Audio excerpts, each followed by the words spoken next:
Hey, my name's Alex McWhorter, and this is my discussion video surrounding equipment malfunction. And today I'm going to talk to you a little bit about a situation that happened to me. So my roommate just got his private pilot certificate, and we decided to set up a day where we are going to go fly down to an airport just north of Daytona called Flagler, and we are located in the Jacksonville area. This aircraft has a Garmin G430, two VOR indicator instruments, and its pitot-static steam gauge. And on the day we're supposed to fly, the weather wasn't that great. It was about 500 feet overcast. But I'm a CFII, and I thought this would be a great opportunity to get him some actual and some instrument training and instrument experience as he's looking to go all the way to CFI. Now, I would not recommend taking off 500 feet overcast for a vast majority of pilots, and it's not even really a good idea for me to. I don't mind the risk. I know that if you lose an engine, you're not going to have a lot of options. But if I lose an engine at 600 feet in that area, I don't have a lot of options anyway.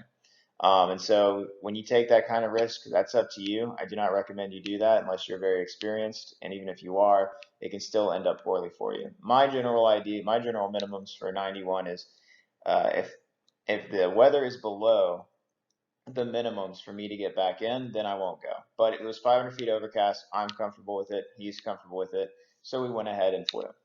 Now we go down to Flagler and we shoot a GPS approach. I'm walking him through it. And he's doing a really good job. We grab some food, take off, come back, and the ceilings have risen about 1,000 feet and to 1,000 feet AGL, and we're going to shoot a GPS approach, the RNAV 32, into Jacksonville Executive. Now, a couple miles from the final approach fix, we lost WAS. So what do you do when you have equipment failure in your aircraft when you're in IMC? Well, the first thing you do is don't panic. Second thing you do, fly the plane. Third thing, use good ADM. Evaluate what's going on, come up with a plan to get yourself out of it, and then execute that plan.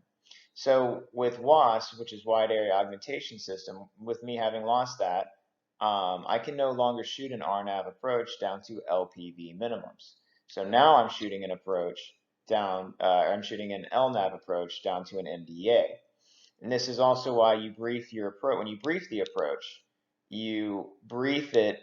You also brief what you would do if you lost equipment. So you also would brief your LNAV minimums, and you would also brief the step down fixes. And thankfully, we had done so. And I've never lost. I've never lost WAS before. It's the only time I've ever lost WAS. And I was just walking him through, how we're going to shoot this approach and how you shoot an on-precision approach because he's never shot one. And you want to use good crew resource management in situations like this. So I had him load in, since we have two VOR indicator instruments, right? The first one's being used for the LNAV approach I'm shooting.